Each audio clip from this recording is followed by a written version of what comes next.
A Love Letter to America by Thomas D. Schulman. Copyright 1984. Dear Americans, my name is Thomas David Schulman. I am what you may call a defector from the USSR, and I have a message for you. I love you very much. I love all of you, liberals and conservatives, decadent capitalists and oppressed masses, blacks and whites and browns and yellows, rednecks and intellectuals. For me, you are the people who created a unique nation, country, and society in the history of mankind. By no means a perfect one, but let's face it, the most free, affluent, and just in today's world. I am not alone in this love.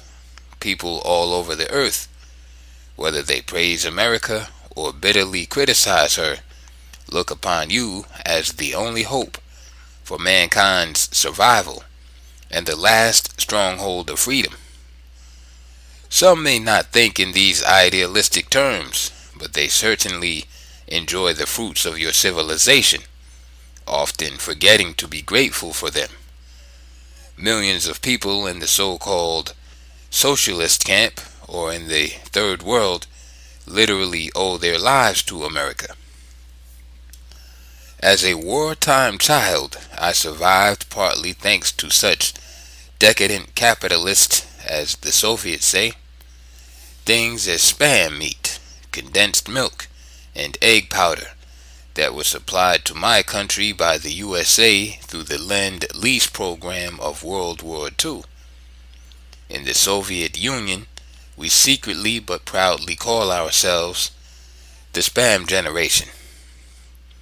Too prosaic? Who cares about spam in today's USA, apart from underprivileged welfare recipients? Well, for me, these foods are not merely the nostalgic delight of my troubled childhood, but rather a symbol of love from a friend when I was in need. No amount of communist propaganda against America has ever been able to convince me that the United States was out to colonize and exploit. I will tell you, many people have been more than willing to be exploited the American way. For what other reason have thousands risked their lives, gone to unimaginable troubles, left behind their families, their motherland, and traditional ways of life to come to America? Have you ever heard of illegal aliens risking their lives crossing the border at midnight into socialist USSR? Or the boat people swimming oceans and drowning by the thousands just to reach the shores of communist China? Or defectors like me leaving behind relative affluence and risking bullets in the back in order to join the progressive workers' paradise in Russia? No, we all come here to America, obviously willing to be exploited by capitalists and enjoy oppression together with you, because we believe and know America is a better place. I am writing this not to please you with words you want to hear. The rest of my message may be more unpleasant to you than even communist propaganda, or more offensive than the speeches of leaders in Kremlin. But as a true friend of America, I want to help. My dear friends, I think you are in big trouble, whether you believe it or not. You are at war, and you may lose this war very soon, together with all your affluence and freedoms, unless you start defending yourselves. I hope you have noticed on your color televisions that there is in fact war going on right now all over this planet. This war has many faces, but it's all the same.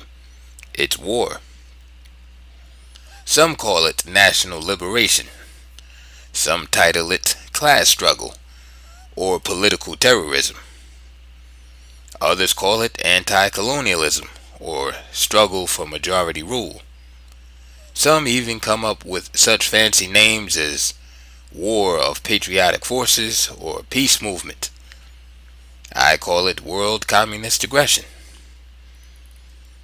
I know what I am talking about because I was on the side of the aggressor before I decided to take your side.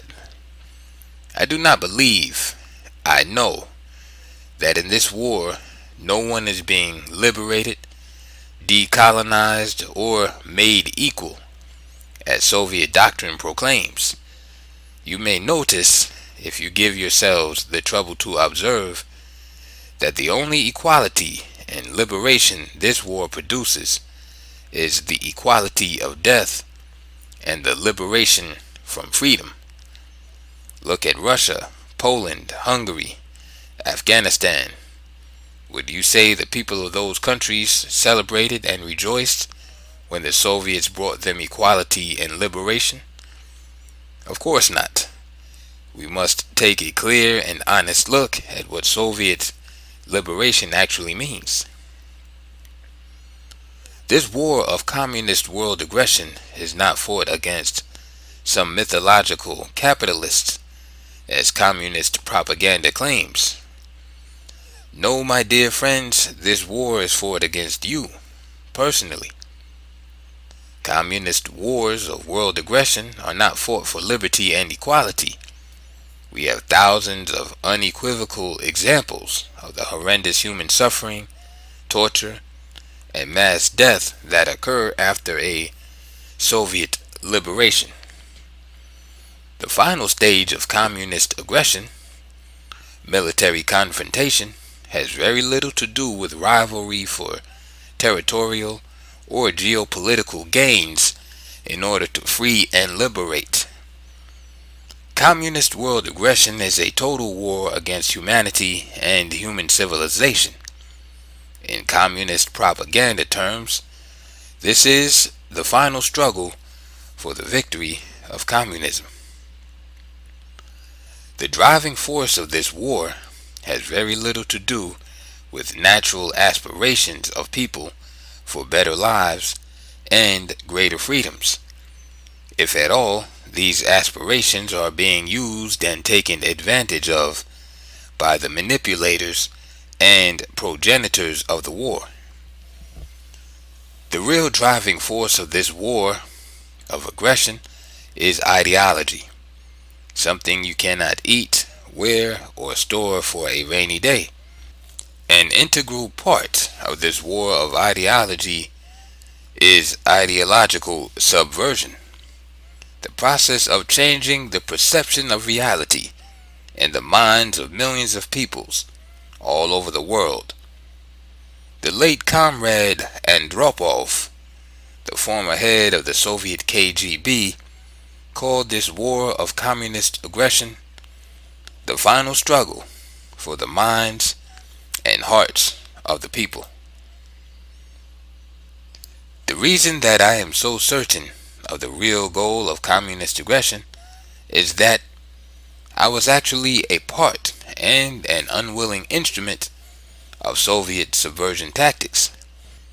Having been trained and used by the KGB for their global ideological subversion campaign, I have some first-hand knowledge about the people behind this war and the methods they use.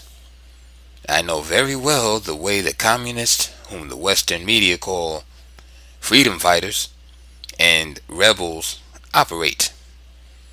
I know their mentality and their methods. I know their ultimate goals, which are very far from the liberty, equality, and freedom they verbally espouse. Because I have seen the tragic consequences of this war of ideological subversion. I would like to offer some suggestions as to how we in the United States can defend ourselves against this deadly war and how we can survive in this final struggle for minds and hearts. What's in it for T.Schulman, you may ask? Well, I've asked myself. What do I get for defecting from the winning side, the Soviets, and joining the losers?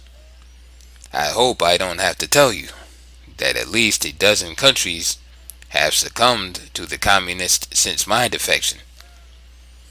In reality, dear friends, I have gained nothing materially from my defection. What I have gained is a firm commitment to the United States as the last real frontier of freedom. This is it, dear Americans. Your country, and mine now, will be the last to be liberated by Marxist, socialist, and domestic do-gooders. If the liberationists succeeded in bringing their new order to America, chances are you and I meet in front of a firing squad, or worse, in a re-education forced labor camp in the Alaskan People's Democratic Republic. You have too many concrete examples of what communist liberation has done for other countries to believe that I am wrong when I warn you that we are on the brink of disaster. From one that has lived, worked, and seen firsthand the realities of day-to-day life in a communist socialist state, you must wake up now and start defending the rights and freedoms you now have. No matter how many problems you think the U.S. may have, believe me when I say that they are nothing in comparison to the troubles you will experience if the U.S. continues to agree and sympathize with communist socialist doctrines. I have made my choice to be with you, the nation I love. I have risked my life, like many others, to tell you of my life and experiences within a communist state. You have nothing to risk by listening to me and making up your mind as to whether I am a Cold War paranoid, as your media calls me, or whether my message makes sense. The choice is yours. My life story. I was born in Moscow in 1939 under the name of Yuri Bezmenov. My father was an officer of the Soviet Army General Staff. As inspector of the land forces, he was stationed in fraternal countries such as Mongolia, Cuba, and East Germany. Were he alive today, he would most likely be checking the status of Soviet troops in Angola, Ethiopia, Yemen, Syria, Vietnam, Cambodia, Nicaragua, and the ever-growing number of other liberated countries of the world. I was brought up under the shadow of Comrade Stalin, to the echo of the World War II. As a loyal and patriotically minded young communist, I loved my country, good or bad.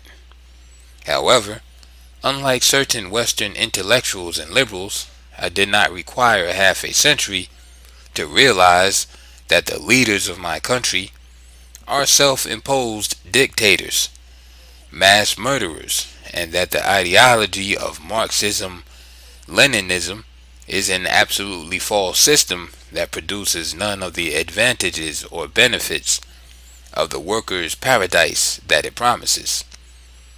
It was a simple matter for me to compare the Soviet propaganda claims given to all Russian citizens of glorious socialist achievements with the surrounding realities.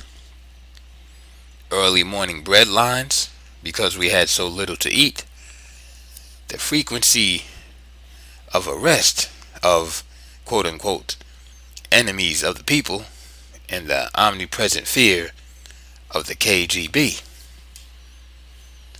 Because of my wartime childhood spent in the Asian section of the USSR, I developed an early affection for the Oriental way of life, and at the age of 17, after graduating from elementary school, I entered the Institute of Oriental Languages, an affiliate of Moscow State University.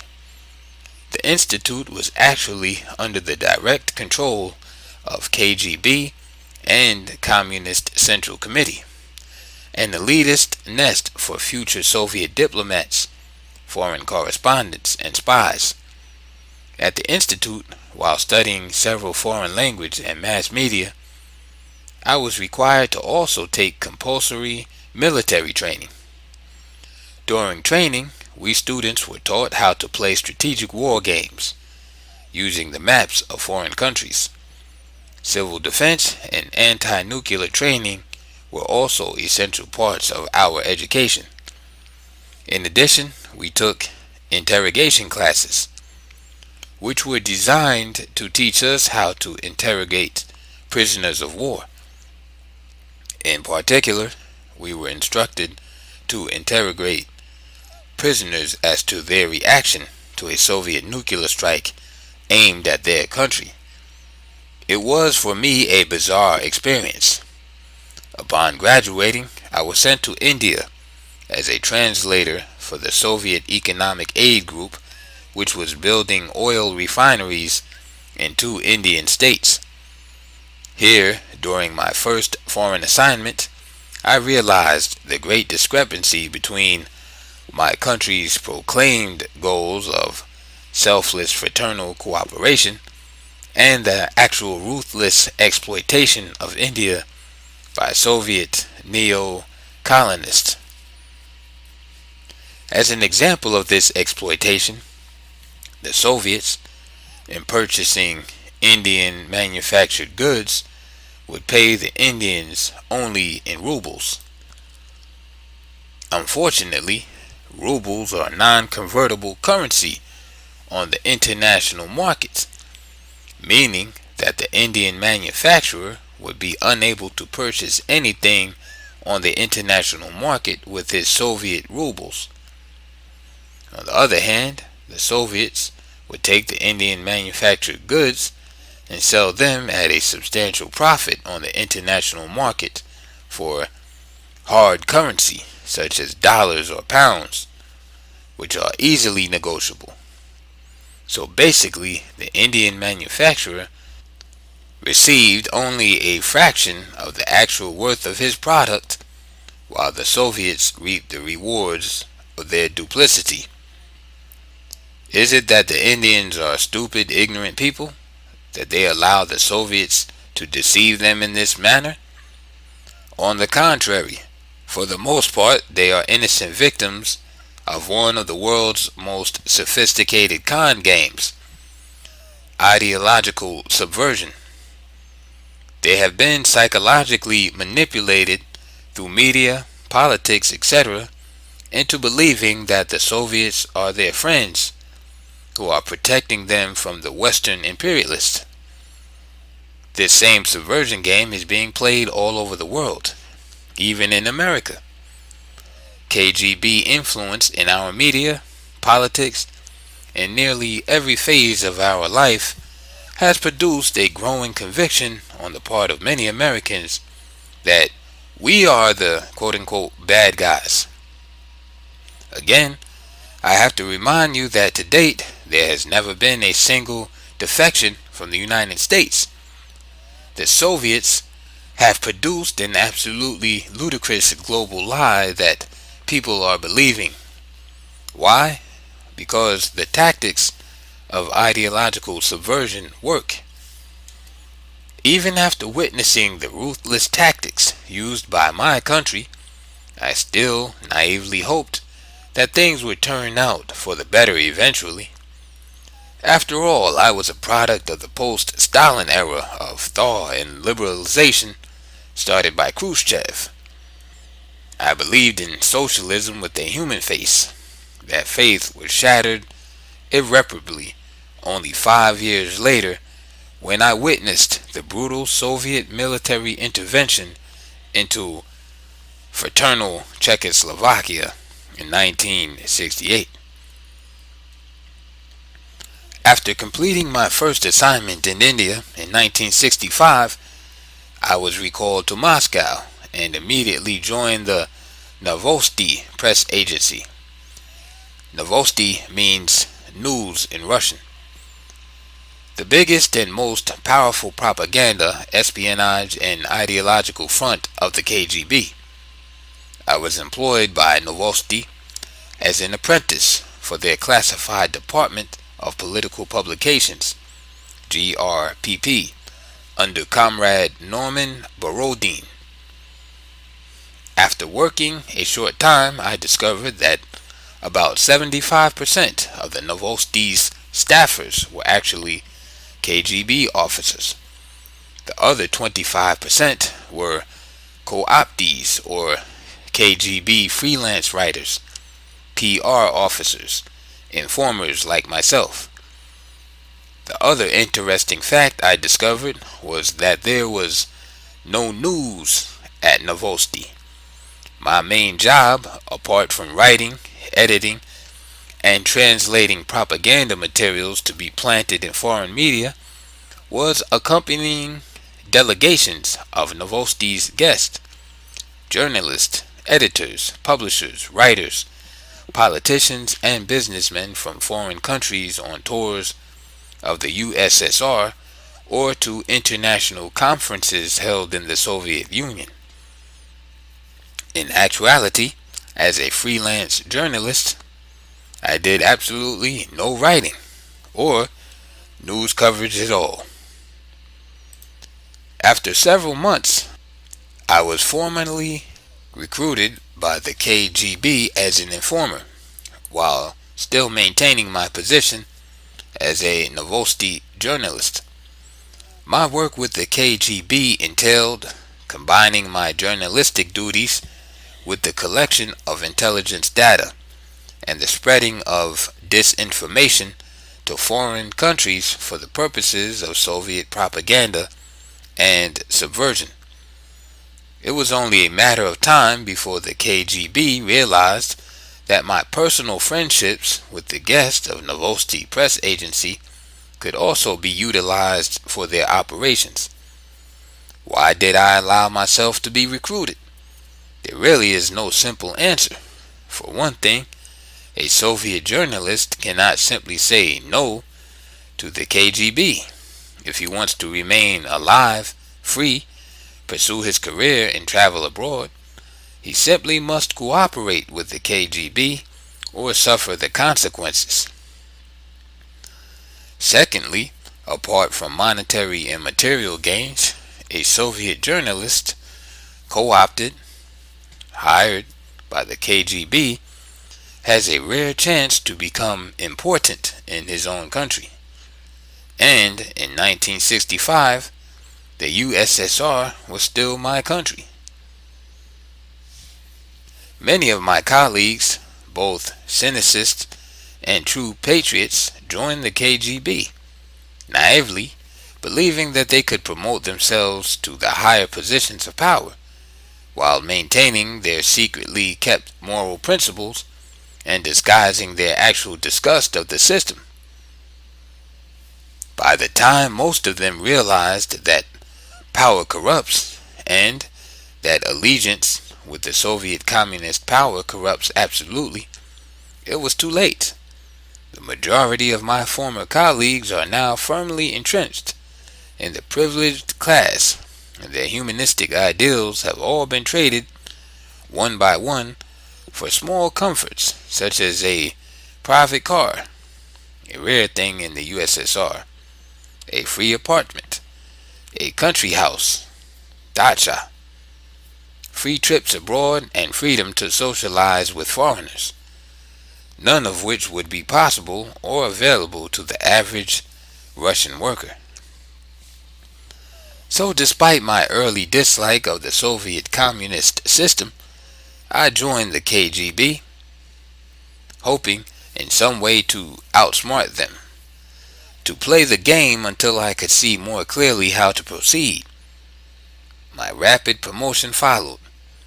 I was once again assigned to India, this time as a USSR press officer and a PR agent for the KGB. Because of my knowledge of India and her languages, Hindi and Urdu, I became deeply involved in the KGB operations in India. I was directed by my superiors to slowly but surely establish the Soviet sphere of influence in India. It did not take me long to discover that our group was engaged in neither research nor counter-propaganda.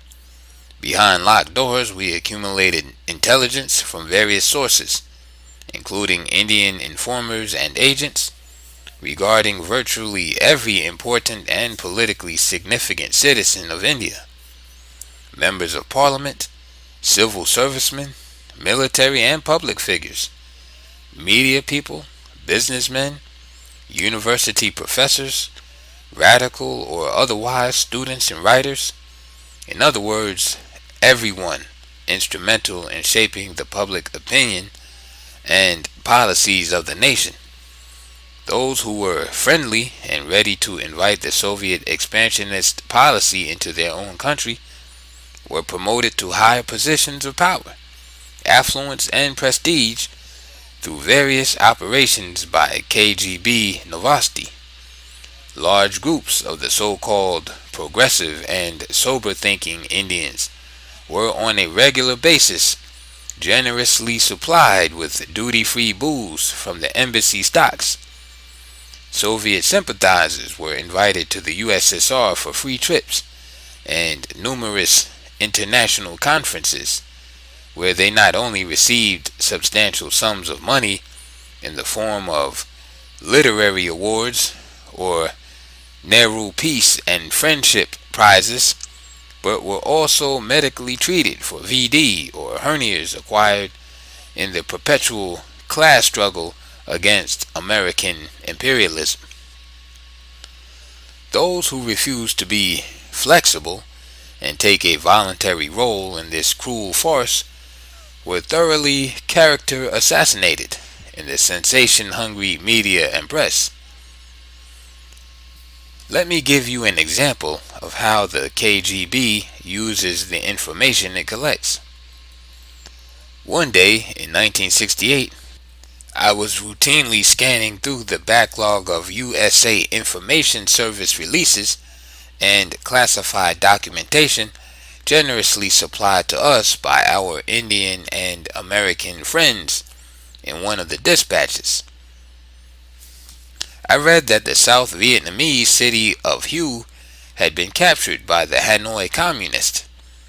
When it was recaptured by the U.S. Army and Allied forces only 2 days later, the CIA discovered to their horror that several thousand Vietnamese teachers, priests, Buddhists, businessmen, and educated citizens, everyone who was pro-American, had been rounded up by the invaders and in one night taken out of the city limits and executed collectively. Some were shot. Others, with their hands tied by electric wire, were found with their skulls crushed by shovels and iron bars. How could they possibly have located all of these people within only a few hours in a large city? The Americans wondered. I thought I knew the answer. Long before the invasion, there was an extensive network of communist informers working under the guidance of the Soviet embassy in Hanoi, that is, under the KGB. The communists filed every bit of information, addresses, personal habits, political affiliations, expressed ideas, unexpressed thoughts revealed in informal and private conversations, even the names and addresses of relatives, friends, even lovers and mistresses of the future victims of liberation.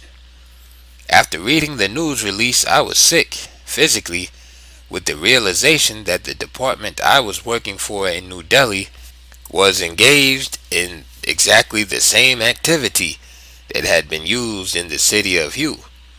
I realized fully that I was a part of a heinous crime against our host country.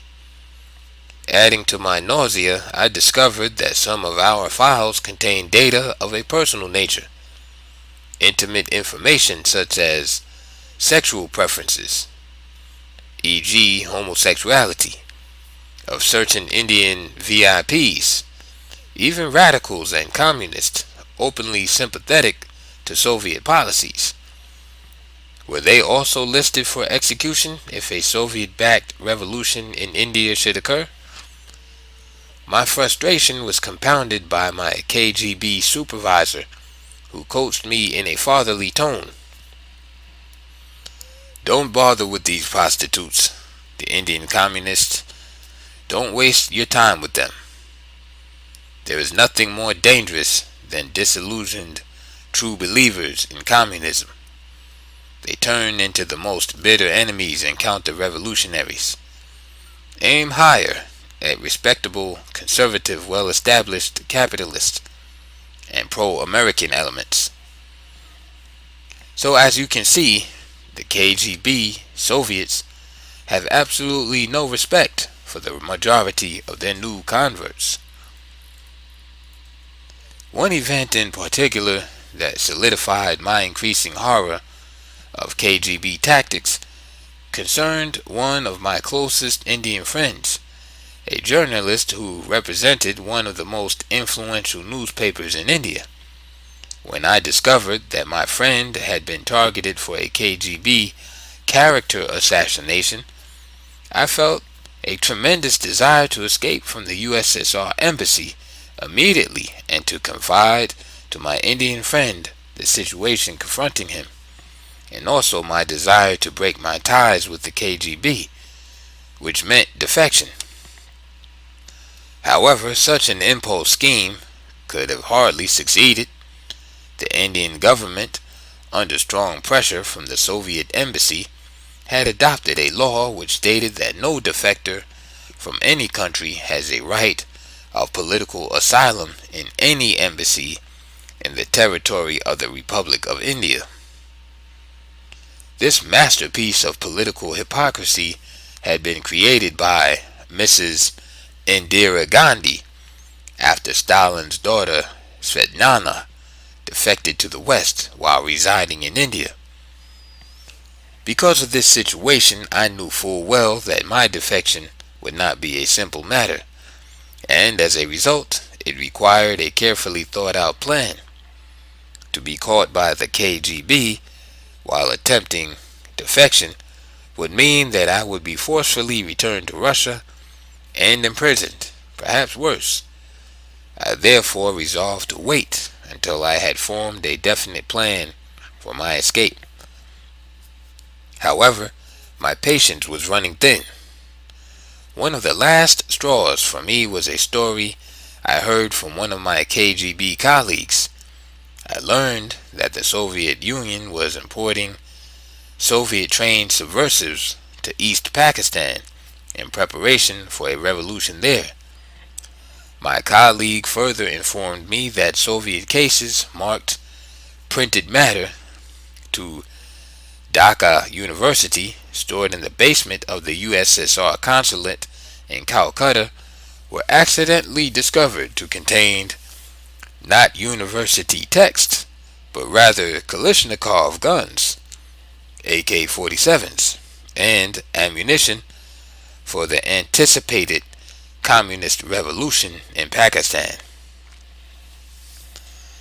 This incident occurred in December of 1969. 2 months later, I quote-unquote disappeared from the USSR embassy in New Delhi in order to avoid detection by the Indian police and the KGB. I had disguised myself as an American hippie. The method of defection was actually a guaranteed success. No KGB detective in his right mind would have thought to look for a missing Soviet diplomat among the crowds of long-haired, bearded, barefoot, hashish-smoking Americans who had invaded India in search of enlightenment. And so I escaped to the West. I landed successfully in Canada in July 1970.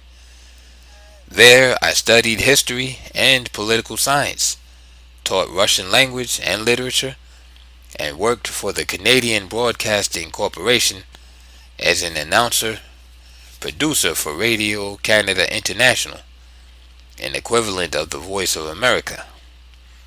I was later forced to resign from my position with the Canadian Broadcasting Corporation due to a complaint made by the USSR ambassador to Canada to the Canadian government stating that I was anti-Soviet. Realizing that I did not have the support of the Canadian government for having made my choice not to perform acts for the KGB and Soviet Russia that violated my sense of justice and right action, I came to America. Presently, I am a freelance writer and political analyst, trying, though not always successfully, to awaken the Western populace to the realities of life under the Soviet system and to the ideological subversion that is being practiced upon them daily. It is my hope that this booklet and the follow-up booklets that I am now writing will make clear to all who read them the real facts behind the barrage of false media, ideas, and information from the Soviet Union that represent the communist state as a worker's paradise. Believe me when I say, having lived through it, it was no paradise. Prelude to Subversion. All warfare is based primarily on deception of an enemy. Fighting on a battlefield is the most primitive way of making war. There is no art higher than to destroy your enemy without a fight, by subverting anything of value in enemy's country. Sun Tzu, Chinese philosopher, 500 BC. The art of duping the masses into doing things to their own disadvantage and making them believe it is, quote-unquote, the will of the people is as ancient as mankind itself. The essence of subversion is best expressed in the famous Marxist slogan, if you substitute proletarians for a more appropriate word. Useful idiots of the world, unite! To achieve the desired effect, the subverter must first make idiots out of normal people and divide them before turning the people into a homogenized mass of useful and united idiots. Tanks and missiles may or may not be needed at final stage. For the time being, they are simply the means of terrorizing people into inaction and submission. 500 years before Christ, the Chinese military strategist Sun Tzu formulated the principle of subversion this way. 1. Cover with ridicule all of the valid traditions in your opponent's country. 2. Implicate their leaders in criminal affairs and turn them over to the scorn of the populace at the right time. 3. Disrupt the work of their government by every means. 4. Do not shun the aid of the lowest and most despicable individuals of your enemy's country. 5. Spread disunity and dispute among the citizens. 6. Turn the young against the old. 7. Be generous with promises and rewards to collaborators and accomplices. Sound familiar? About 2,500 years later, we can read this very same instruction in a secret document allegedly authored by the Communist International for their young revolutionaries. The document is titled Rules of Revolution. 1. Corrupt the young, get them interested in sex, take them away from religion, make them superficial and enfeebled. 2. divide the people into hostile groups by constantly harping on controversial issues of no importance. 3. Destroy people's faith in their national leaders by holding the latter up for contempt, ridicule, and disgrace. 4. Always preach democracy, but seize power as fast and as ruthlessly as possible. 5. By encouraging government extravagances, destroy its credit, produce years of inflation with rising prices and general discontent. 6. Incite unnecessary strikes in vital industries, encourage civil disorders, and foster a lenient and soft attitude on the part of the government towards such disorders. 7. Cause breakdown of the old moral virtues: honesty, sobriety, self-restraint, faith in the pledged word.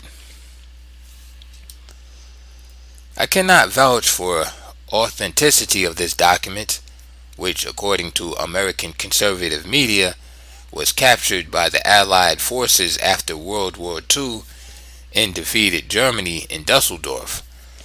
But I can assure you that these quote-unquote rules are almost a literal interpretation of those theories and practices which I learned from my KGB superiors and colleagues within the Novosti press agency. Yes, I am well aware of the possibility that nothing I write here is a sensational revelation to many of you.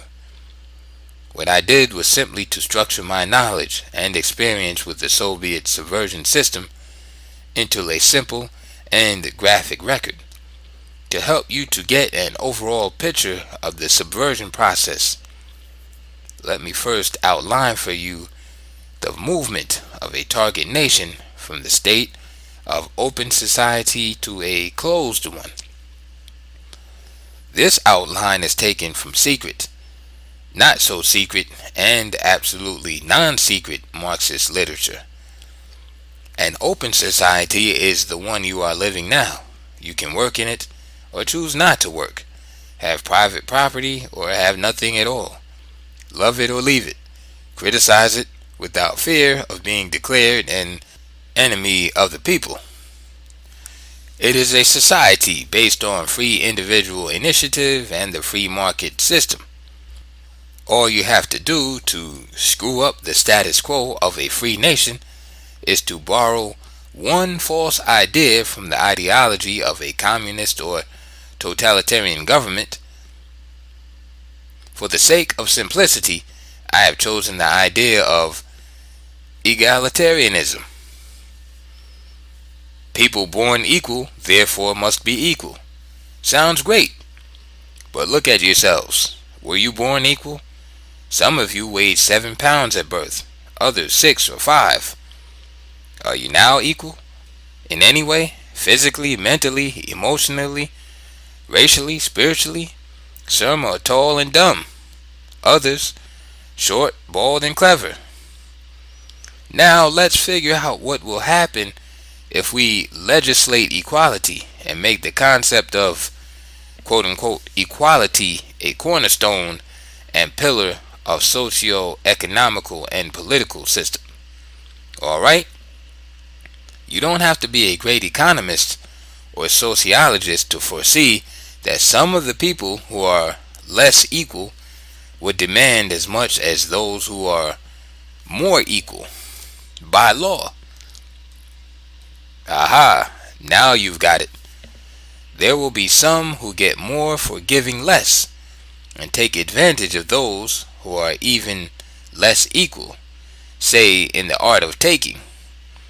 And to avoid the squabble for quote-unquote equal redistribution, you will have to introduce a third force, the state. Why?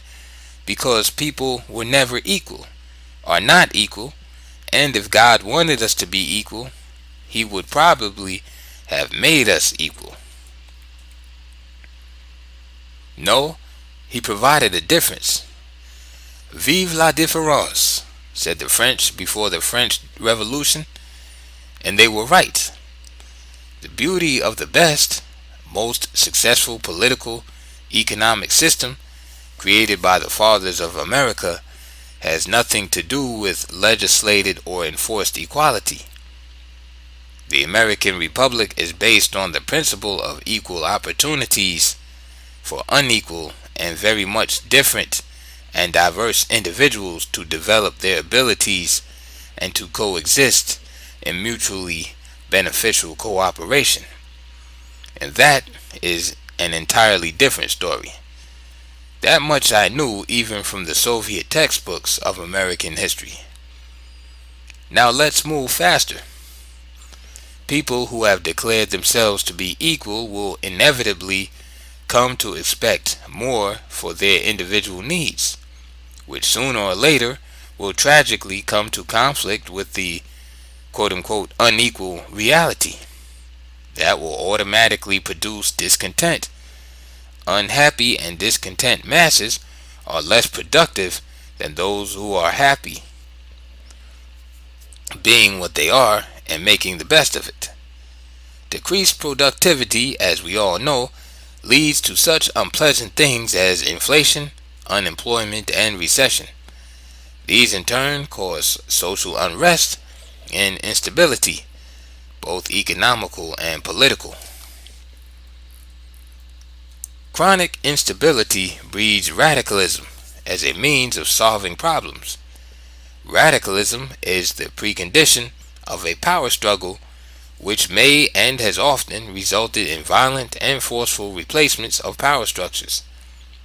If the situation deteriorates badly, this replacement takes ugly forms of internal civil war or revolution, or invasion of a quote-unquote friendly and fraternal neighbor, and finally ends up in the traditional way, namely state control.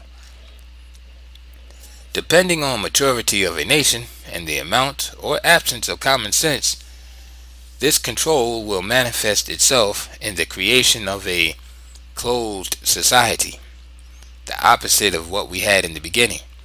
Borders are closed, censorship of the media is established, irritants and enemies of the state are executed, etc. This is my simplistic and highly unscientific outline of the events which have happened in many countries of the world. Any nation is able to do this to herself without any help from comrades Andropov and Brezhnev and their numerous KGB agents. Any one of you can easily observe this vicious chain of events by simply reading your newspapers regularly or even watching the TV. The 4 stages of subversion. What many of you do not see is the second chain of events, which I graphically represent in the following chart of the 4 stages of subversion. 1. Demoralization. 2. Destabilization. 3. Crisis. 4. Normalization. What has all this to do with the KGB? Very simple. These are the most favorable conditions listed in any Marxist textbook of revolutionary struggle. I have simply placed them in chronological order and divided them into 3 vertical columns: the areas of application, the methods of subversion, and the expected or achieved results. In the context of the USA, most of these nasty things are done to America by Americans, with the ideological help of the communist subverters. Most of the actions are overt, legitimate, and easily identifiable. The only trouble is they are quote-unquote stretched in time. In other words, the process of subversion is such a long-term process that an average individual, due to the short time span of his historical memory, is unable to perceive the process of subversion as a consistent and willful effort. That is exactly how it is intended to be. Like the small hand of your watch. You know it moves, but you cannot see it moving. The main principle of ideological subversion is turning a stronger force against itself. Just like in the Japanese martial arts, you do not stop the blow of a heavier, more powerful enemy with an equally forceful blow. You may simply hurt your hand. Instead, you catch the striking fist with your hand and pull the enemy in the direction of his blow until he crashes into a wall or any other heavy object in his way. America is obviously a stronger force that communism is unable to defeat, but it is possible to conquer this nation using the preconditions I have described, created by Americans themselves, and diverting America's attention away from these mortally dangerous preconditions. The situation is similar to a house, the owners of which have stored explosives and inflammable materials inside. To destroy this house, the enemy does not have to intrude physically into it. It is enough to start a fire next door and wait till the wind blows in the right direction. Meanwhile, the enemy may throw in some great ideas for the owners to argue about in order to take their attention off the actual fire. Environmental protection, gay liberation, or emancipation of house pets are the types of non-critical arguments that divert America's attention from the real danger. Smart people would notice the fire and remove the inflammable objects and materials before the house catches fire. Useful idiots will keep arguing about whether it is constitutional or not to pay firefighters, or the equality of husband and wife in domestic chores, who should remove the combustibles, until the actual explosion blows their enfeebled brains all over the neighborhood. Now let us get back to my chart. I know it is going to be somewhat boring, but my purpose is not to entertain, but to explain what my former KGB bosses consider important for your quote-unquote liberation. Stage 1. Demoralization. This process has many names: psychological warfare, ideological aggression, propaganda warfare, etc. The KGB calls it active measures. Since my defection from the USSR embassy in 1970, I have been trying desperately to explain to the Western media, politicians, intelligence community, and your academic Sovietologists that active measures are more important and dangerous than classic espionage, James Bond style. At long last, in 1983, in his new book KGB Today, John Barron accurately and excellently described the process of demoralization, basing some of his analysis on the data supplied by another KGB defector, KGB official Stanislav Levchenko. Incidentally, my former schoolmate from the Oriental Studies Institute, who was later stationed in Tokyo, Japan, under the guise of correspondent with New Time magazine. Stanislav Levchenko succeeded where I failed. He brought the active measures to the attention of American public. The purpose of this process is to change your perception of reality to such an extent that even despite an abundance of information and evidence about the danger of communism, you are unable to come to sensible conclusions in your own interest and in the interest of your nation. John Barron ominously titled one chapter of his book dedicated to analysis of the active measures, "Reality Upside Down." Excellent title. This is exactly what my KGB gurus of Subversion and Novosti press agency taught me. One of the main tactics in this process is to develop, establish, and consistently enforce a set of double standards, one in relation to the USSR, another to the USA. Western analysts have already pointed out the diverse tactics of active measures. Some of these were exactly the ones I was trained to use while working with foreign delegations in Moscow and the USSR Embassy in New Delhi. Overt and covert propaganda, use of agents of influence, faked international forums created by KGB Novosti to bring the atmosphere of legitimacy and respectability to Soviet operations, provoking and manipulating mass demonstrations and assemblies, spreading rumors and reliable information from circles close to Politburo, forgeries of U.S. Information Service press releases, planting phony stories in local media, creating hundreds of tabloid newspapers subsidized by the USSR Embassy through front organizations and fake advertising companies for the purpose of legally financing groups of subversives and radicals, etc. Other tactics such as sabotage, character assassination of stubborn Indians resisting Soviet subversion, terrorism, and even occasional killings of reactionaries and counter-revolutionaries for the psychological effect of paralyzing with fear. These also were used by my KGB colleagues from other departments of the USSR Embassy.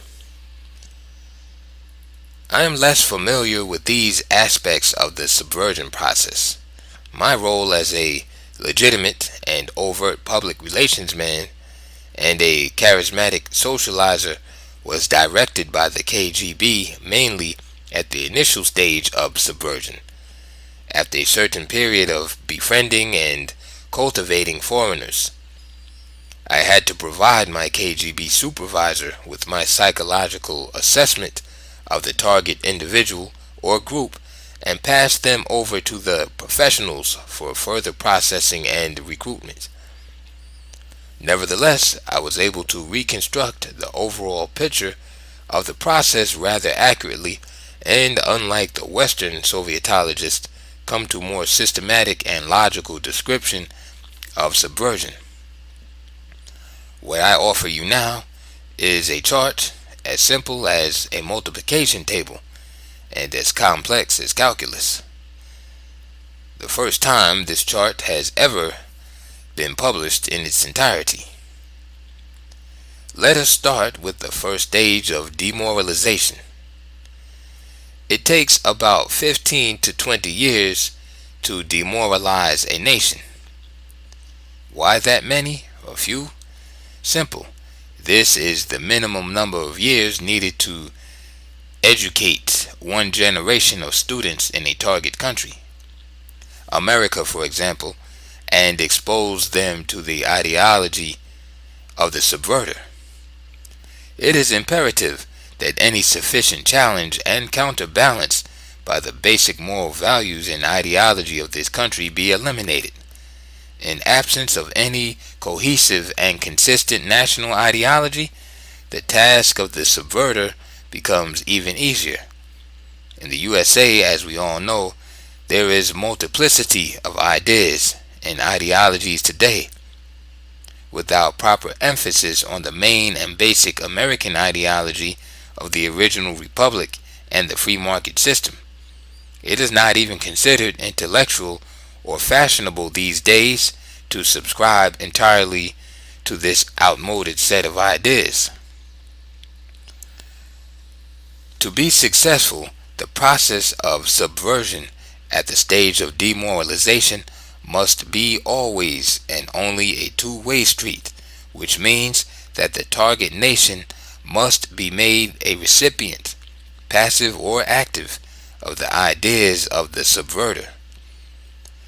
Democracy is by definition a recipient of a multiplicity of ideologies and values, whether good or bad. Unfortunately, bad ideas are often proven and revealed only after a long period of time, during which many have absorbed them and allowed them to change their nation's attitudes and behavior. Ancient Japanese rulers understood this principle very well when they virtually isolated their nation from any foreign influence, good, bad, or neutral. Imperial Japan was preserved in its own set of historical values long enough to bring up a mature and morally stable nation able to make the change to an entirely new technological civilization with negligible damage to national fiber. More than that, the Japanese, although reluctantly, opened up to Western values and surpassed the West in the shortest possible historical span since the World War II, becoming one of the greatest industrialized and technologically advanced powers in the world. Without such maturity, a nation may ill conceive even the most favorable foreign influence, which is clearly demonstrated by a number of decolonized third world countries prematurely embracing parliamentary democracy. But if and when an outside influence is purposely ill-intended, an immature nation or a nation with a neglected indigenous ideology, America, automatically becomes a recipient of subversion in its early stage of demoralization. The successful demoralization is an irrevocable process, at least for another generation. Why? Let us take an example. The semi-literate and unstable American generation of the crazy 1960s is now approaching the age of 40. These people, who were too preoccupied with protesting the Vietnam War, the drug rock music scene, taking part in love-ins, etc., to study and prepare for assuming their civil responsibilities, are now in positions of power and decision-making in government, business, media, social life, entertainment, Hollywood, military, and intelligence services. Not all of them, okay? Some of them are. You are stuck with them until they retire or resign. You cannot fire them. It's against union regulations. You cannot, unlike the USSR, send them to Alaska after declaring them enemies of the people. You cannot even openly and effectively criticize them. They have invaded the media and control public opinion. Unless you want to be called McCarthyist, you cannot change their attitudes and mores. At this age, people are usually set in their ways as individuals. You are stuck with them. They change your attitudes and opinions. They navigate the domestic and foreign affairs. They are making decisions and choices for you, whether you like it or not. To change the direction of America's future and to return to the basic American values, proven to be efficient and productive for almost 200 years of historically unprecedented freedom and affluence, you have to educate a new generation of Americans, this time in the spirit of patriotism and capitalism. Alright, you don't want to return. You rather have something new and progressive and constructive to make America once again respected and loved all over the world, so that the recipients of the U.S. aid no longer shout, "Yankee, go home." In any case, even if you start the education of a new generation of Americans right this minute, it will take you the next 15 to 20 years to raise this new generation to the levels of power and authority. You may reduce this period of time if you can make an enormous all-nation effort in an atmosphere of prevailing unity and consensus. It would take a miracle or another national disaster, such as a new world war, God forbid, to make Americans embrace one American ideology and to act in one direction after decades of disunity, disputes, partisan antagonisms, and self-castigation. Therefore, let's be realistic. The demoralization, whether self-inflicted or imported, is usually an irreversible, for one generation at least, process. The three levels of demoralization. Now, let us see the same stage of demoralization from the standpoint of the subverter. Communist manipulators divide the areas of application of their effects into three levels. The process of demoralization operates simultaneously on all three levels, which I call, for the sake of simplicity, 1. The level of ideas, consciousness. 2. The level of structures, socio-political set of a nation. And 3. The level of life, which includes all the areas of material existence of a nation, the fiber of life, so to say. Level 1. Ideas rule the world. The level of ideas, the highest level of subversion, affects such vital areas as religion, education, media, and culture, to name just a few of the most important ones. If we look back in history of mankind, we may notice that the greatest upheavals and changes were caused by ideas, by faith and beliefs, not by knowledge or things. Few people sacrifice their comforts and lives for such trivial things as a new car.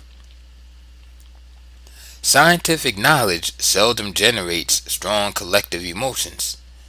Many scientists have preferred life and affluence to death for scientific truth.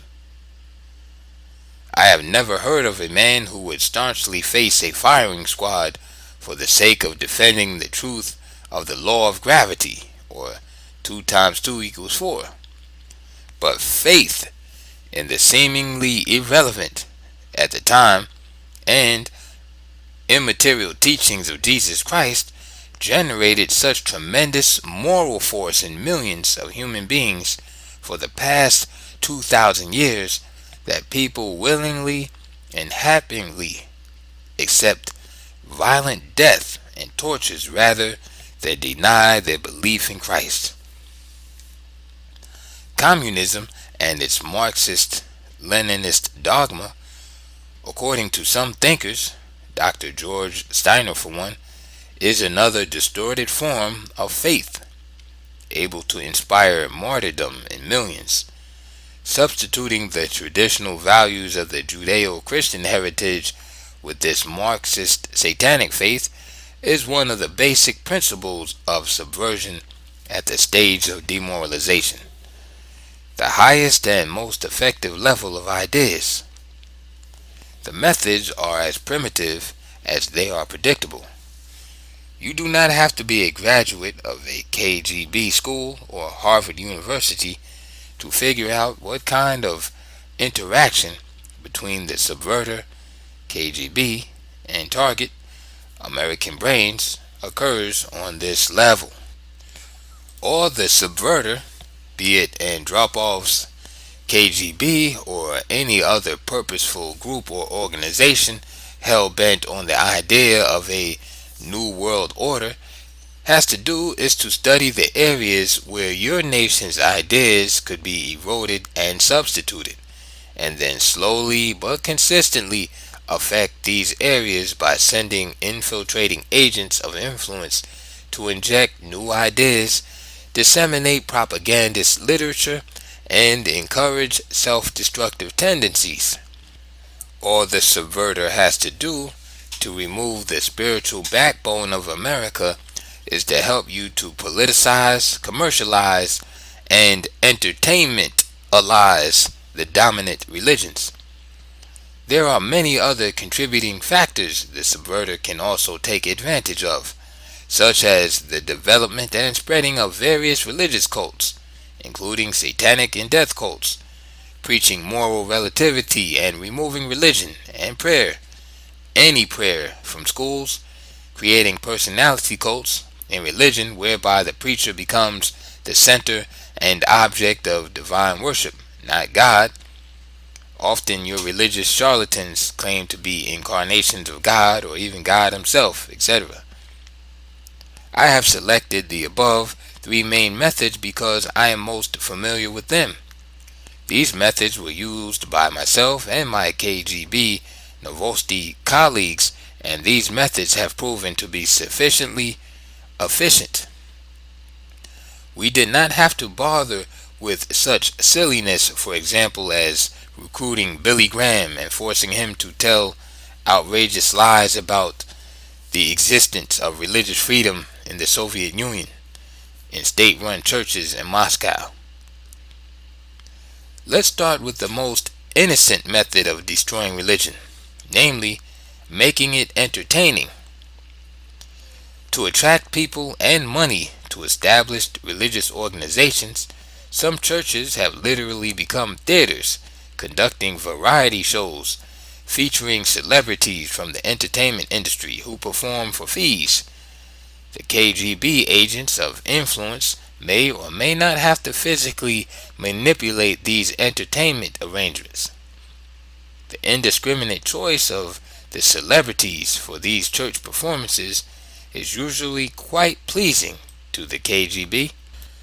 A group of rock or pop musicians with a message of social justice, sugar-coated in popular spiritual tunes, can be actually more helpful to the KGB than someone standing in the pulpit preaching Marxist-Leninist doctrine.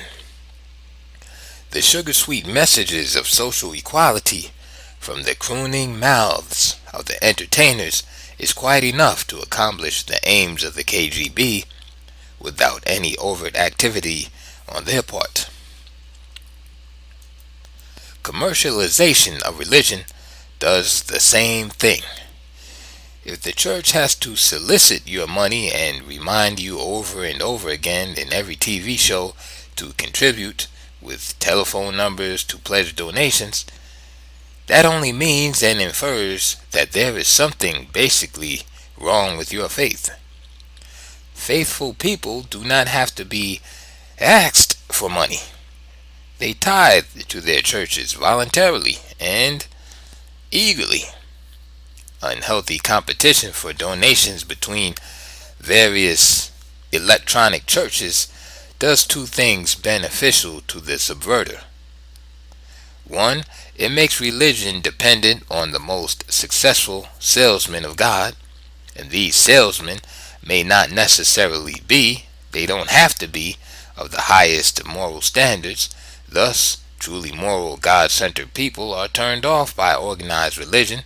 And two, it empties regular churches, where you have to practice your religion by personal physical presence and participation and involvement. All the subverter has to do now is to keep on further discrediting the main body of the church by harping at religion in general as, quote, just another means of the capitalist exploitation of masses and a profit-oriented opiate of the people, end quote. And the Soviet propaganda and its fronts, such as Novosti Press Agency, does exactly that, and quite successfully, through thousands of liberal and leftist media establishments in the USA. Politicizing religion is the most efficient method of demoralizing a target nation. Once a nation starts giving to Caesar what belongs to God and getting God involved in such things as social justice and partisan political squabbles, it predictably loses what religion calls mercy and the grace of God. To put it in atheistic terms, A target country allows the subverter to use the area of moral values for dissemination and enforcement of amoral ideas and policies. The most powerful instrument of this process is an organization called World Council of Churches, infiltrated by the KGB to such extent that it is hard to distinguish these days a priest from a spy.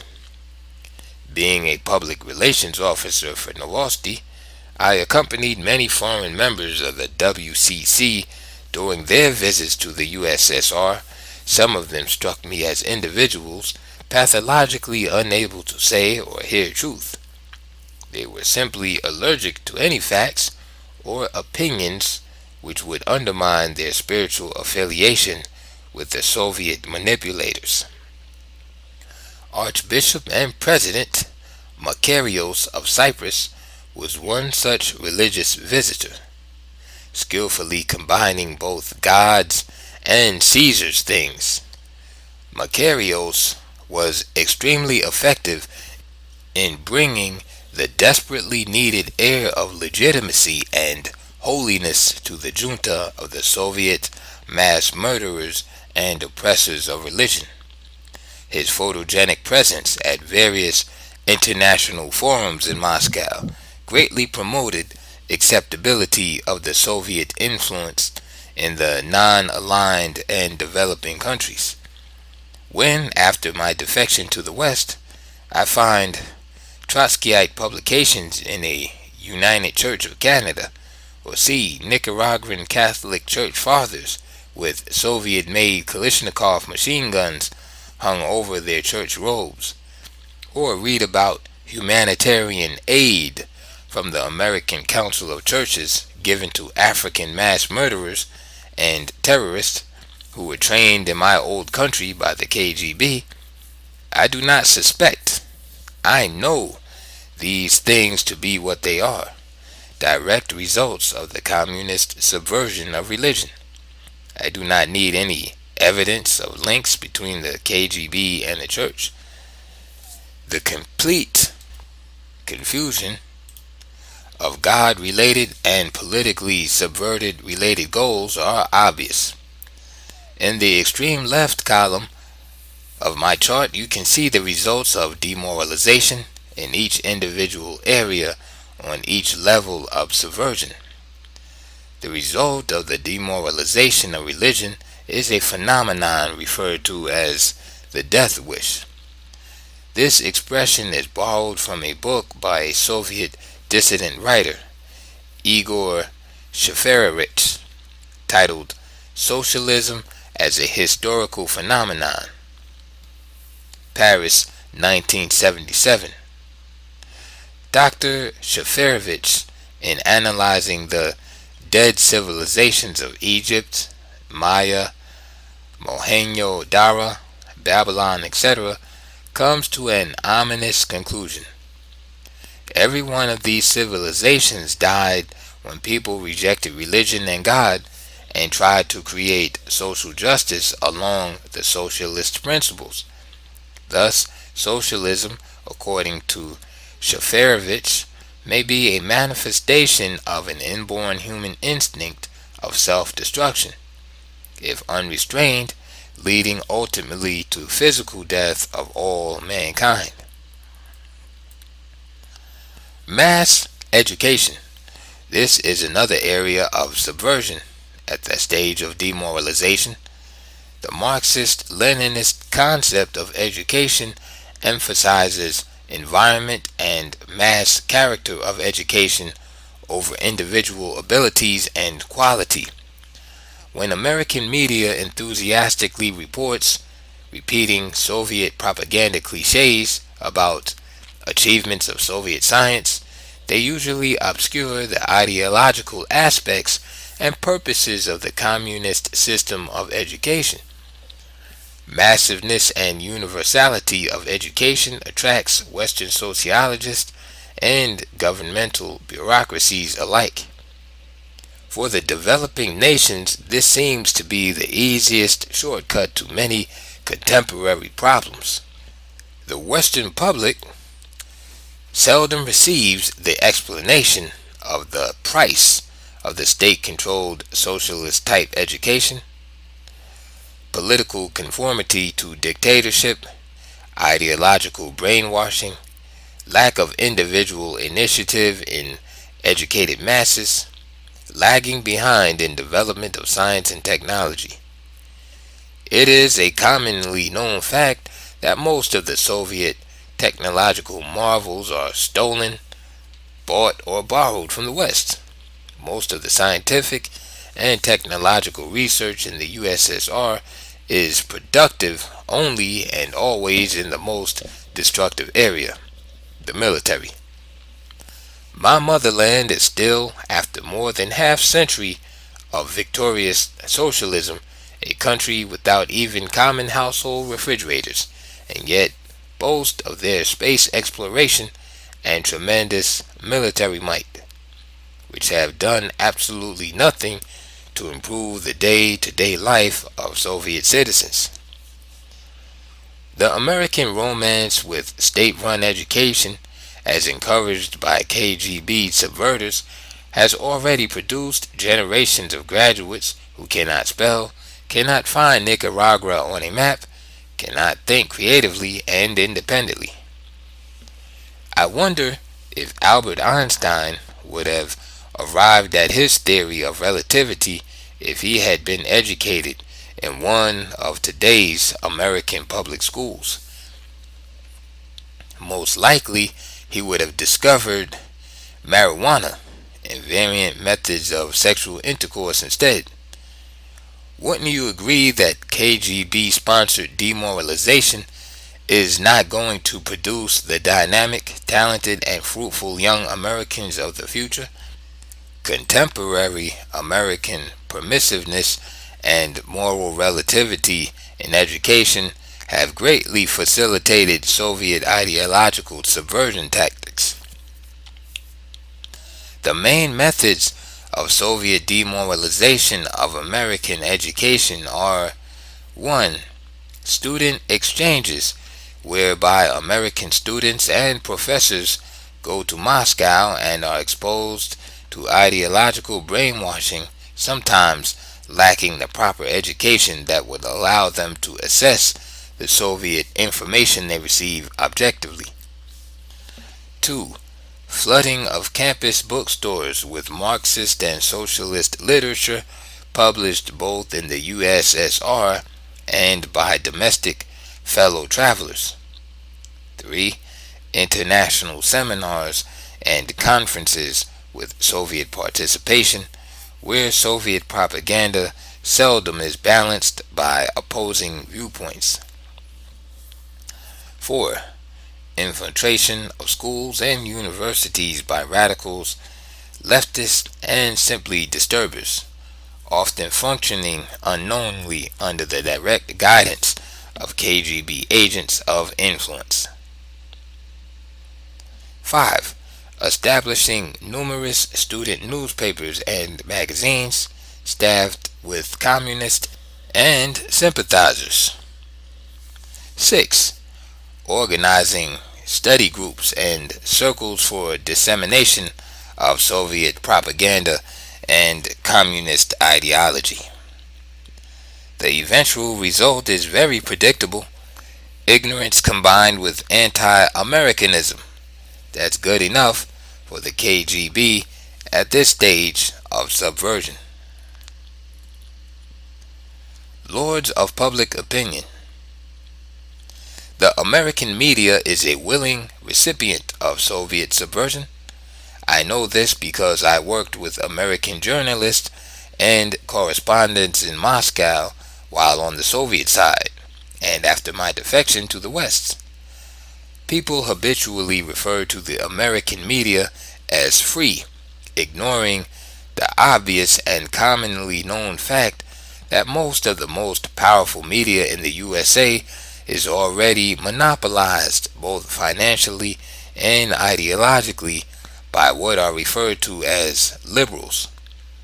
American media chains belong to fewer and fewer owners who do not seem to mind that the media is being almost totally liberalized. Liberalism, in its old classical sense, means above all respect to individual opinion and tolerance to opposing views. However, in my own experience, communist defectors who have requested and sometimes literally begged to have stories of their life in the Soviet Union told to the American people via the major American media have been completely ignored. One of the most devastating methods of Soviet subversion in America is the discrediting of authors like myself and the information and opinion of those who come up with clear evidence of communist crimes against mankind. This method is well described in my forthcoming book, entirely dedicated to the activity of the Novosti press agency. Introduction of non-issues is another powerful method of demoralizing at the level of ideas. It will take another full-size book to describe in detail this method. Suffice it will be here to give a brief definition of non-issues. An issue, the solution of which creates more and bigger problems for majority of a nation, even though it may benefit a few, is a non-issue. Civil rights of homosexuals is not an issue. Defending sexual morality is a larger real issue. The main purpose of non-issues and the devastating result of their introduction is the sidetracking of public opinion, energy, both mental and physical, money and time from the constructive solutions.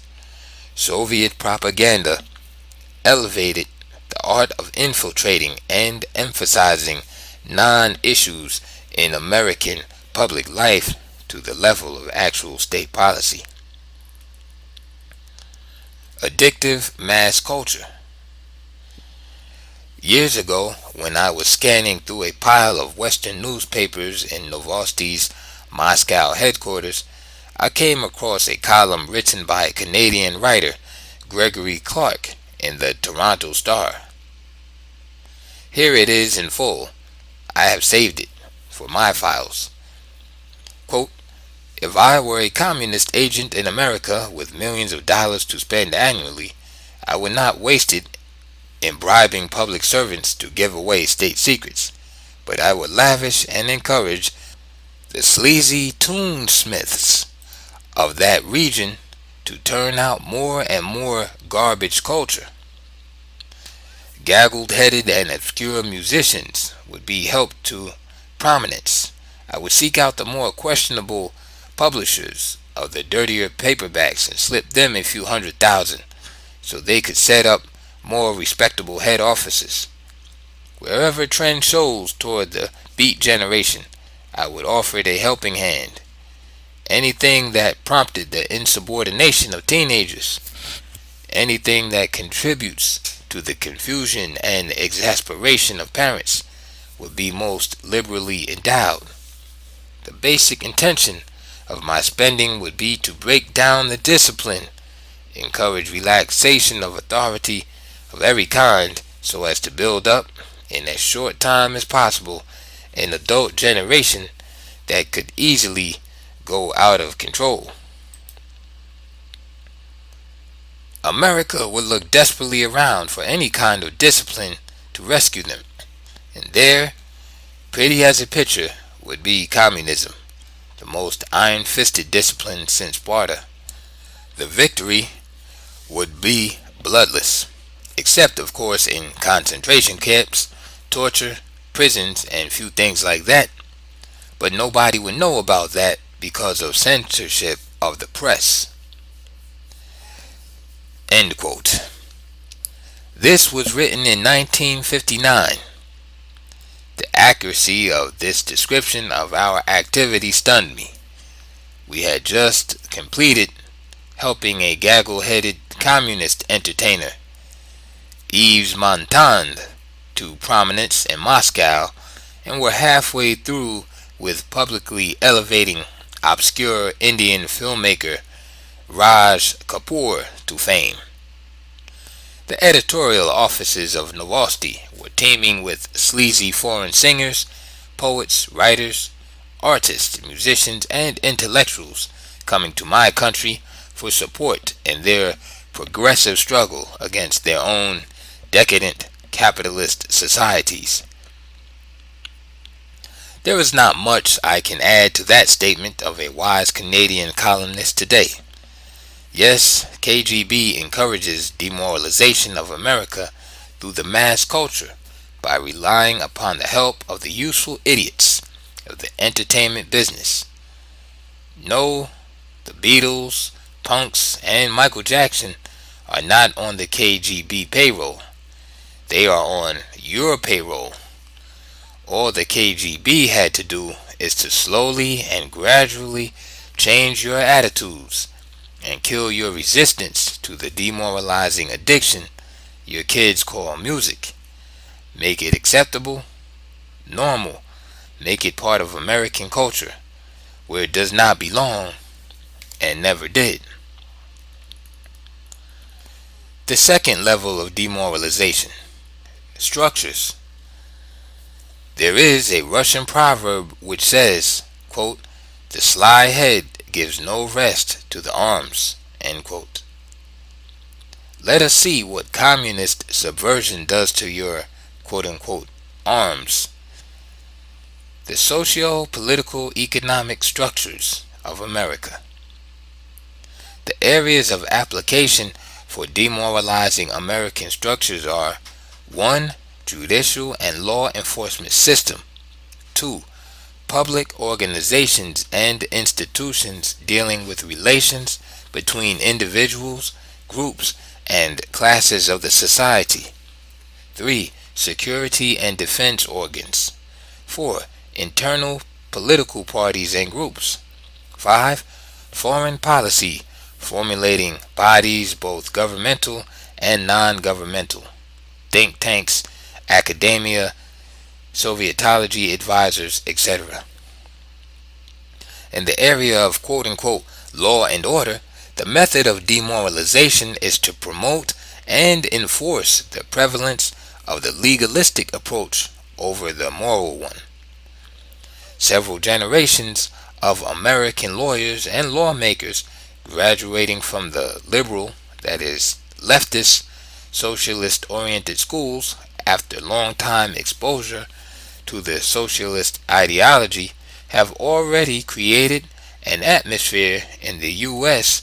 judicial system whereby quote-unquote underprivileged criminals are treated as victims of the cruel American society, and the real victim, the law-abiding society, is turned into defenseless and very underprivileged citizens and taxpayers, paying for a comparatively comfortable life of the criminal in or outside prison. The result is as predictable as it is desirable for the subverter: mistrust of the American population towards their own judicial and law enforcement system, and people demanding harsher punishment and stricter controls in order to fight crime. And what could be better than Soviet or communist type control? Even your liberal media claims that there is no street crime in Moscow and no drug problem in the USSR. Similarly, in the area of social life, by encouraging you to put your individual rights over your obligations, any obligations, private, financial, moral, patriotic, etc., the subverter achieves the desired effect: a society composed of irresponsible individuals, each one quote unquote doing his own thing and acting according to the law of the jungle. Such subversion of society is the first step toward tyranny. To demoralize America's protective forces, it is enough to make your kids call the police pigs and fascists. For a decade, disband police agencies watching over subverters and radicals by calling them spies. This is exactly what American Union of Civil Liberties did.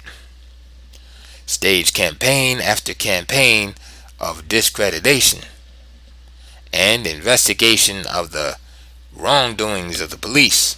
And in 20 years, you arrive at the present situation when the majority of civilian population of this nation is virtually without civil laws or protection from murderers, lunatics, criminals, etc.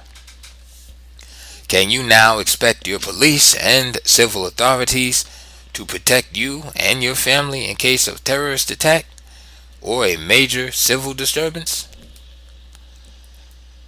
The American FBI and CIA have had no better treatment. Americans are made to believe that your own security agencies pose more danger than the Soviet KGB. There were dozens of quote-unquote revelation and exposés on the CIA during the last 10 to 15 years. But there was not a single public trial of any Soviet agent of the KGB caught in the USA red-handed. There were numerous expulsions of Soviet diplomats, yes, but an equal or greater number of them came to America to replace their fallen comrades. There is not a single law in America which could be used to legally prosecute KGB agents for ideological subversion, but there is a law that prevents your CIA from using your media to vindicate their acts to protect you against the KGB subversion. Your media and your Hollywood entertainers lovingly repeat every fabrication of Soviet propaganda regarding the CIA atrocities, mixing it with truth, half-truth, and blatant lie. Demoralizers like Larry Flynt regularly entertain the public with juicy stories about CIA assassinations, sandwiched between pornographic pictures in his magazine. Do you remember when you saw an American film or read a book about the good CIA? I do not imply that pornographer Flint or members of Rockefeller Commission on CIA are on the KGB payroll, but obviously pornography as well as political prostitution pays.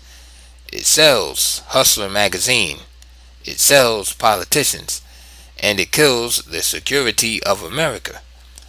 Criticism of the KGB does not pay. In fact, critics of KGB subverters may get killed in the process. What are you, my dear Americans?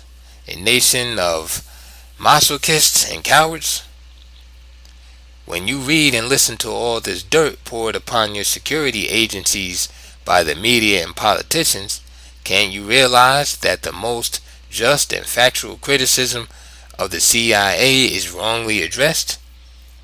Security agencies of America, unlike the KGB, are instruments in the hands of a nation and her elected politicians. One should not blame an instrument when it is the operator's fault. If the instrument malfunctions, correct it, and don't use a hammer where a fine screwdriver is needed. Very often American media presents a picture of CIA and FBI as a mirror reflection of the KGB and its fraternal services. False. The KGB is a power which systematically and ruthlessly murdered about 60 million of my countrymen and still engages in the killing of innocent, defenseless people all over the world. How many were killed by the CIA? Do numbers and quality too matter at all to you? Or was Comrade Stalin right when he said that one person shot is a tragedy, but 1 million is statistics? Now let's look at how you treat your military. What is the image of the military presented to you and the rest of the world in American press? In the electronic media, if there is a U.S. general, he is called a trigger-happy warmonger, a hawk, an aggressor. One of the most popular TV series, MASH, presents your military as a bunch of very humorous, hysterically funny bunch of psychotics, queers, alcoholics, and otherwise rather unruly characters. Recently, I saw a film titled Rage, where the Pentagon is depicted as a cruel experimenter testing chemical weapons on unsuspecting American farmers. And it is shown on TV exactly at the very same time when Soviets are using chemical weapons in Afghanistan, Cambodia, and Laos, and provide the same to their Iraqi brothers for their fraternal genocide in Persian Gulf. Have you ever seen a movie or a TV series about that? Every American student knows the name of the Vietnamese village My Lai and what it stands for, namely an American war crime. Do you remember the name of the Soviet pilot who shot down the Korean passenger airliner with 269 passengers aboard, including some 60 Americans and a U.S. senator? Do you remember the name of that senator? Does anybody in America ever learn from American media the names of thousands of Cambodian and Afghani villages totally exterminated by the Soviet military? Where is Jane Fonda and Dr. Spock, who used to express so much concern and love for Vietnamese and Cambodians when the U.S. military was there? The double standard applied and enforced and legitimized by the manipulators of public opinion in the USA is a direct result of the long-term process of the demoralization of the image of the U.S. military in the minds of millions all over the world. The result: study the chart. Quiet diplomacy or surrender. There are hundreds of volumes written about the ways communists use foreign relations for their purposes. There are none which reveal the link between the failures of American diplomacy and the process of demoralization. From time to time, defectors from the communist side, such as Arkady Shevchenko, the USSR representative in the UN, give breathtaking accounts of how the communists are using diplomacy for subversion. And yet, all the crowds of experts and Kremlinologists are seemingly unable to put the pieces together and to raise their voices against dealing with the communists in a diplomatic way. Many public figures have noticed that most of Americans do not want to hear unpleasant things. Politicians in the USA know this, so does the KGB. Every American administration has contributed to the process of demoralization of their own foreign policy by continuously negotiating and signing peace treaties, from the Lend-Lease to the Helsinki Accord to the SALT treaties, creating false expectations and voter complacency, and never openly and honestly admitting that none of these agreements and treaties ever worked, for America that is. They all benefited the USSR. In the process, America has lost most of her foreign friends to the socialist camp, concentration camp to be precise. Presently, the USA is rapidly nearing a situation of total isolation from the rest of the world. Even our longtime friend Great Britain did not support America, even verbally, on the liberation of Grenada, despite the obvious fact that America was on the British side in the ridiculous war over the Falkland Islands. What could be more amoral than the peace with honor signed by Kissinger with Hanoi communists? Ask the Vietnamese boat people. When someone makes a deal with a murderer, we call him accomplice in crime. We don't award him with Nobel Peace Prize, or do we? What should we call this kind of foreign policy which is both amoral and hurts America? Level 3. Unhealthy body, unhealthy mind. Demoralization in such areas as family life, health services, interracial relations, population control and distribution, and labor relations I call the life level. Marxist-Leninist ideology coded in various indigenous social theories have greatly contributed to the process of American family breakup. The trend recently is changing in the opposite direction, but many generations of Americans brought up in broken families are already adults, lacking one of the most vital qualities for the survival of a nation: loyalty. A child who has not learned to be loyal to his family will hardly make a loyal citizen. Such child may grow into an adult who is loyal to the state, though. The USSR example is rather revealing in this case. In the struggle for the final victory of communism, the goal of the subverter is to substitute, as slowly and painlessly as possible, the concept of loyalty for nation with loyalty to the big brother welfare state, who gives everything and is able to take everything, including personal freedom, from every citizen. If that objective is successfully achieved, the subverter does not need any nuclear warheads and tanks, and may not even need the physical military invasion. All that will be needed is to elect a progressive thinking president who will be voted to power by Americans who have been addicted to welfare and security as defined by Soviet subverters. Very similar methods are being used in the area of medical and health services and sports, as part of an activity meant to keep the population healthy. By encouraging professionalism in spectator sports, rather than encouraging individual sports participation, America enfeebles herself as a nation. Most American adults who love sports watch TV sports programs while munching pretzels with their beer and not taking physical participation in sports actively. Unlike in the USSR, sports is not a compulsory part of elementary education in America.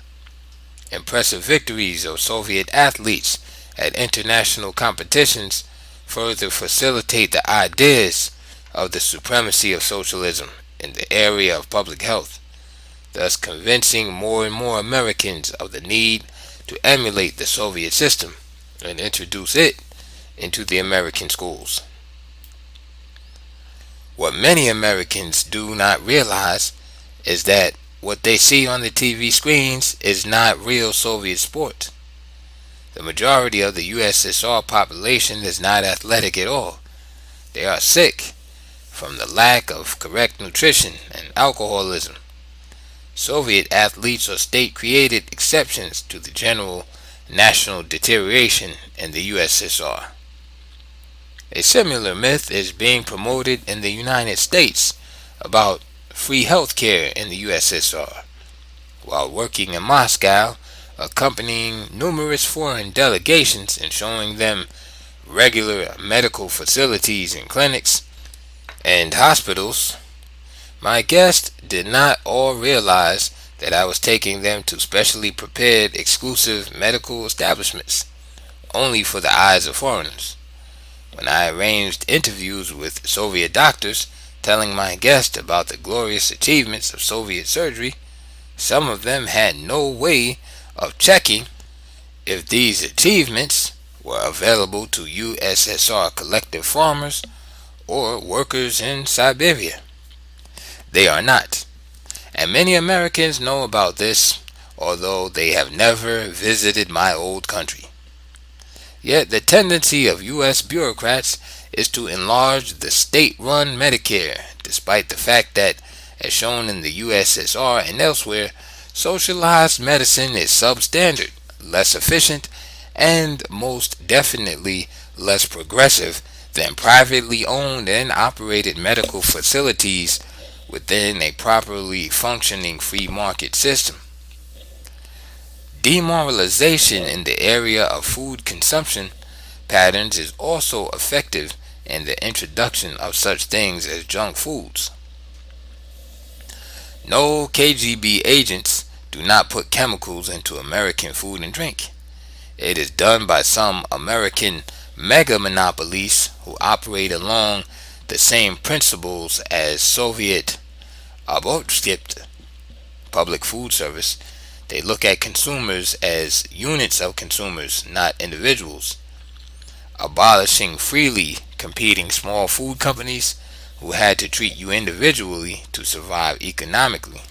These giants of indigestion artificially create consumers' taste and demands, which may not be in the interest of your health, but surely in the interest of the monopoly profit. And here I tend to agree, at least in part, with America's Ralph Nader's and consumers' protection groups, although do not share their ideas on the solution of the problem. Racial and ethnic interrelations is one of the most vulnerable areas for demoralization. There is not a single communist country where racial groups are equal and enjoy as much freedom to develop themselves culturally and economically as in America. Actually, there are not too many capitalist countries where ethnic minorities have it as good as in the USA. I have been to many countries of the world, and I can state to you, my dear Americans, that your society is the least discriminatory. The communist solution for racial problem is final. They simply murder those who are different and stubbornly insist on remaining different. Stalin played with whole populations of ethnics, resettling Estonians, Latvians, and Lithuanians in Siberia, relocating Crimean Tatars from the tropics to permafrost, and Koreans from the Far East to the Kazakhstan deserts. But unfortunately, an average American never recalls these commonly known facts when his attention is drawn to domestic racial discrimination issues by those who profess racial harmony along the socialist principle guidelines. Why? Simple. Because American race discrimination fighters never mention these facts. If the USA were located on a separate planet from the communists, I would probably agree with Martin Luther King when he said that America is a racist country. But when these statements are made on this planet and in the most integrated nation in the world, I say to your fighters for racial equality, you are hypocrites and instruments, even if unwilling, of demoralization. The American traditional solution of racial and ethnic problems is slow but efficient. The melting pot which raises the less developed groups to a higher level. It has worked for more than a century of American history and created the most harmonious and productive nation on earth. The present-day solution to racial inequality is borrowed from communist mythology. Equality of all racial and ethnic groups, legislated by the government and enforced by state bureaucracies. We know perfectly well that neither races nor individuals are equal in every respect. We know that every nation and race has its peculiar character, abilities, traditions, mentality, and ability to learn at its individual pace of development. By mimicking the Soviet national policy of equality, America simply erases the distinct racial characteristics that have made this country great. Very briefly on population distribution. Urbanization and delandization, the taking away of private land, is the greatest threat to American nationhood. Why? Because the poor farmer often is a greater patriot than an affluent dweller of a large, congested American city. Communists know this very well. The Soviets keep a very tight control over the size of their cities by the system of police registration of residents called propiska. They know perfectly well that the farmer will fight an invader until the last bullet on his land. Underprivileged or urbanized masses, on the other hand, may feel like meeting an invader with flowers and red banners. Alienation of people from privately owned land is one of the very important methods of demoralization. And finally, we come to the last but not least important area: labor relations. I don't think I have to tell you about ideological infiltration of some labor unions in the USA. This is a well documented part of your history. Moscow International Trade Union School, a KGB incubator for agents, takes care of physical infiltration of labor unions. That is also well known, even to the CIA, in fact. What I would like you to think about today is this: what sort of morality it takes to make medical nurses leave sick and dying patients in hospital beds and walk out to strike for 50 cents an hour more in pay. Okay? For a full dollar more. What makes unionized electricians leave a city without power in the middle of a severe winter and let several children in underprivileged slums freeze to death? How desperate for money must a unionized truck driver be to shoot to death a strike-breaking colleague, father of 5? Surely each individual American who commits these outrageously amoral acts is not that cruel and egocentric, and let's face it, not that broke. So why? My answer is ideological demoralization. The bargaining process in American labor in many instances is no longer motivated by the desire to improve working conditions and wages. In many cases, it is not bargaining at all. It's blackmail. And in the process of the unlimited growth of union power, the American worker loses the only relevant and real freedom he has in this country: the freedom to choose to work or not to work, and for how much. If an individual prefers to work for a lower pay, and it must be his free and individual choice, he often is no longer able to do so. I have just mentioned what happens to strikebreakers in America. Stage 2 of the 4 stages of subversion. Destabilization.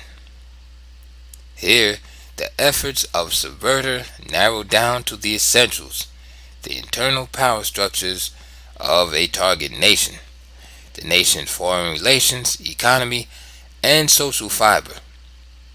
If the preceding stage of demoralization is successful, the subverter no longer has to bother about your ideas and your life. Now he gets to the spinal cord of your country and helps you to bring your own society into the state of destabilization. That may take from 2 to 5 years, depending on the maturity of a nation and its ability to mobilize for resistance. Power struggle. The first symptom of instability is expressed as the desire of the population to bring to power those politicians and parties who are charismatic, act like good caretakers, and promise more security. not from external and foreign enemies, but rather job security, free social services, and other pleasure strokes provided by Big Brother. By concentrating the attention of a nation on short-term solutions and improvements, such irresponsible politicians simply procrastinate on facing the moment of truth, when the nation will have to pay a much higher price for the main and basic problem, bringing the country back to stability and restoring the moral fiber. A compounding factor at this stage is the so-called grassroots participation of the masses in the political process. Demoralized and enfeebled masses tend to grab the easiest shortcut solution to social ills, and socialism seems to them to be the best answer. Traditional national institutions no longer appear efficient. They are gradually replaced by artificially created citizens' communities and boards, which acquire more and more political power. These bodies, which are in essence mirror reflections of the totalitarian structures of power, are more and more responsive to mobocracy, the rule of the crowd of radicalized consumers. At the same time, the backbone of the economy, the free bargaining process, gradually yields to the principle of planned economy and centralization. With the final destruction of the free bargaining process, the predominant economic power moves into the hands of Big Brother, the state, which functions more and more in cahoots with mega monopolies and monopolized labor unions. The famous division of powers no longer governs the judicial, legislative, and executive lines, but rather is replaced by bureaucracy in government, bureaucracy in business, and bureaucracy in labor. In the area of foreign relations, America is being pushed further and further into isolationism and defeatism. Few remaining friends look with horror at the destiny of those nations who were betrayed and abandoned by the USA and try to find their own solutions, which often comes as establishing friendly relations with the USSR and its communist empire. The belligerent encirclement of America proceeds with an ever-increasing pace, and demoralized politicians are no longer able or willing to face the inevitable reality. Soviet and Cuban military supplies and direct intervention seem to the U.S. legislators to be less dangerous than America's losing face by violating international laws, by mining Nicaraguan ports to prevent the export of communist revolution to the region. The majority of Americans are made to believe that it is their country, America, who violates international law, not the USSR and its surrogates. The average American may not even realize that the International Court is nothing but an artificial creature of the Soviet-controlled General Assembly of the UN. All through this stage of destabilization, Western multinational monopolies continue to trade, extend credits, supply technology, and diplomatically appease the subverter, the Central Committee of the USSR. In total disregard of the interests of the peoples of America and the USSR, these two giants continue to extend aid to each other. American media keeps talking about frictions between the nations, USA and the USSR. What frictions? Comrade Pertov in Omsk has no frictions with Mr. Smith in Pittsburgh. In fact, they never had a chance to meet each other thanks to Helsinki Accord. Comrade Petrov, though, has frictions with his oppressors, the Kremlin junta, which sends him to make war on Afghanistan, Vietnam, Angola, and Nicaragua. Comrade Petrov does not want war with America. Neither does Mr. Smith want to fight Russia, but they may have to if the destabilization process is successful in America. Once it is, the situation inevitably slides into crisis, stage 3. It may take only 2 to 6 months to bring America to the same situation which now exists south of the border in Central America. At this stage of subversion, you will have all your American radicals and Soviet sleeper agents springing into action, trying to seize power as quickly and ruthlessly as possible. If all the previous stages of Soviet subversion have been successfully completed by that time, the majority of Americans will be so totally confused that they may even welcome some quote-unquote strong leaders who know how to talk to the Russians. Chances are these leaders will be elected and given almost unlimited emergency powers.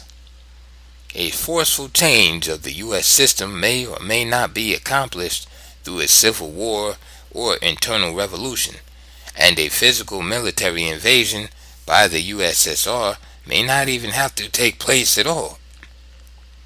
But change it will be, and rather a drastic one, with all the familiar attributes of Soviet progress being instituted, such as nationalization of vital industries, the reduction of the private sector of the economy to the bare minimum, the redistribution of wealth, and a massive propaganda campaign by the newly elected government to explain and justify the reforms.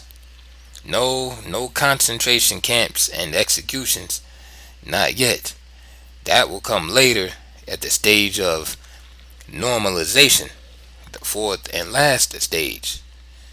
Any normal nation would definitely resist such a progressive change, as I have just described, and according to the classics of Marxism-Leninism, there will arise pockets of resistance shortly after the takeover, consisting of the enemy classes and counter-revolutionaries who will physically resist the new system.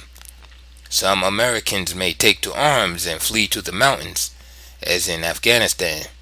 Reforms or destruction, to be more accurate, of the security agencies, police, and military by the new government may lead to a situation of split loyalties among law enforcement officers and render the majority of the population defenseless. At this point, to avoid the bloodshed, the subverter moves to normalization, a term borrowed from the Soviet propaganda of 1968, from the time of the Soviet fraternal invasion of Czechoslovakia. Comrade Brezhnev called that normalization, and he was right. The vanquished country was brought by force into the normal state of socialism, namely subjugation. This is when, my dear friends, you will start seeing friendly Soviet soldiers in the streets of our cities working together with American soldiers and the new police force to restore law and order. Very soon your yesterday's American socialist radicals and do-gooders who were working so hard to bring progress to their own country will find themselves in prisons and hastily built concentration camps. Many of them will be executed quietly or publicly. Why? Simple. The Soviet liberators will have no further use for the disturbers. The useful idiots will have completed their work. From then on, the new order will need stability and new morality. No more grassroots movements. No more criticism of the state. The press will obediently censor itself. In fact, this censorship is already existing now, imposed by the so-called U.S. liberals and socialist do-gooders. You will now have the opportunity to enjoy exactly the same life as the Vietnamese, Cambodians, Angolans, and Nicaraguans. This state of social normalization may last forever. That is, your lifetime and lifetimes of your children and grandchildren. it will never happen here. What if it does happen here? Why take chances? What are the solutions? There are different solutions for different stages of subversion. If a nation has enough common sense to stop subversion at the very beginning of the demoralization stage, you may never need the painful and drastic solutions needed to deal with the crisis stage.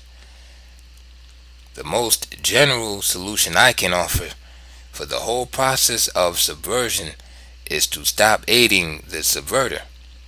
You are still living in a free society, and you are able to force your elected politicians to change their policies toward the communist world if you so choose. But if you personally do not see anything wrong in dealing with the communists and helping them in their global expansion, I feel that you should begin learning more about the reality of the communist socialist situation, not from your monopolized media, but from the independent media and press, who have no vested interest in making out the Soviet Union to be the good guys, and from people like myself who have experienced communism firsthand for many years. There are numerous American patriotic groups and organizations who are well informed and who already have many solutions to combat the damage done by ideological subversion. Some of them are as good, if not better, than mine. Seek these groups, join them, and do something. This booklet is my love letter to America. I did not write it to frighten or threaten the nation that I love for its freedom, its principles, its ideals. But if you were walking across the street with a friend and saw a car barreling down upon you both that your friend did not see, would you say nothing to your friend and move out of the way, leaving him to be hit? Of course not, and I do not intend to do that to you. In my next booklet, I will cover the full solutions to the problem of ideological subversion. I sincerely hope you will be reading it. Love, T.Schulman.